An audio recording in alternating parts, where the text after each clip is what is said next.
Di awal Injil Lukas, kita diperkenalkan dengan sepasang suami istri yang saleh, yaitu Zakaria dan Elizabeth. Zakaria merupakan imam yang bertugas di Bait Allah dan berasal dari Abia yang aktif bertugas saat pemerintahan Herodes. Sementara istrinya, Elizabeth, merupakan keturunan Imam Harun dari suku Lewi.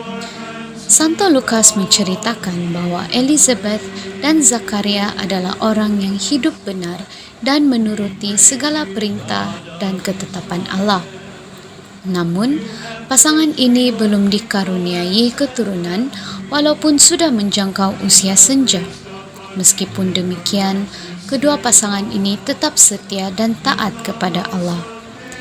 Pada suatu hari, ketika Zakaria sedang berada di rumah ibadat, Allah mengutus malaikat Gabriel kepadanya. Kedatangan malaikat Gabriel membawa kabar gembira kepada Zakaria, seperti mana yang dialami oleh Maria. Malaikat Gabriel mengatakan bahwa Elizabeth yang disebut mandul itu akan mengandung anak lelaki dan dia harus menamakan bayinya Yohanes. Namun, Zakaria meragui kata-kata malaikat tersebut. Akibat dari keraguan hatinya, Zakaria menjadi bisu.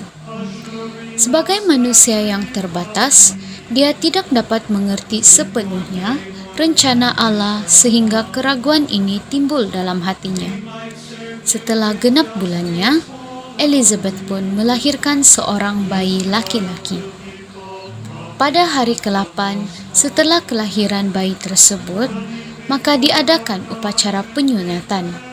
Sanak saudara mereka berkumpul dan masing-masing mencadangkan agar anak itu dinamakan sama dengan nama bapaknya. Tetapi Elizabeth berkata dia harus diberi nama Yohanes. Namun, sanak saudaranya menjelaskan bahwa tidak ada nama Yohanes dalam keluarga mereka.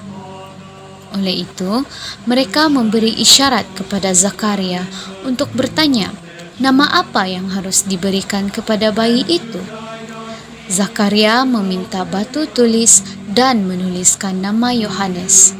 Dan seketika itu juga dia dapat berkata-kata, lalu memuji Tuhan sebab dia dipenuhi oleh Roh Kudus. Kisah keluarga ini, khususnya kisah Zakaria dan anaknya Yohanes, berlanjut dalam tradisi ortodoks yang tercatat dalam salah satu kitab apokrif pada abad kedua, Injil Yakobus. Kitab tersebut menceritakan saat di mana terjadi pembunuhan anak-anak di Bethlehem. Dikatakan bahwa Zakaria enggan memberitahukan di mana anak lelakinya disembunyikan. Akibat daripada tindakannya itu, dia mati dibunuh oleh tentara Herodes demi keselamatan Yohanes Pembaptis. Zakaria mati sebagai seorang martir karena rela menyerahkan nyawanya demi keselamatan anaknya. Santa Elizabeth dan Santo Zakaria diperingati pada 5 November setiap tahun.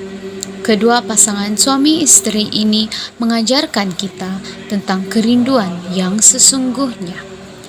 Saat kita sungguh-sungguh merindukan karunia dari Tuhan, semuanya akan indah pada waktunya.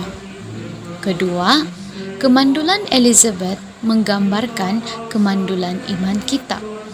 Tapi saat kita pasrah atas kehendak Tuhan, kita akan mendapat rahmat pertumbuhan iman yang teguh kepadanya. Di samping itu juga, kita dapat mengambil teladan kedua orang kudus ini untuk tetap setia kepada Allah, menyambut Allah dengan sukacita dalam kehidupan kita, dan selalu mencoba berlaku hidup patuh pada jalan Tuhan. Marilah berdoa.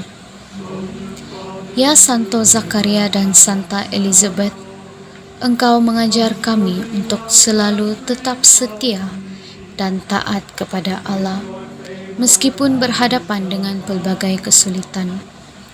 Engkau juga mengajar kami untuk selalu bersyukur meskipun dalam apapun situasi hidup kami.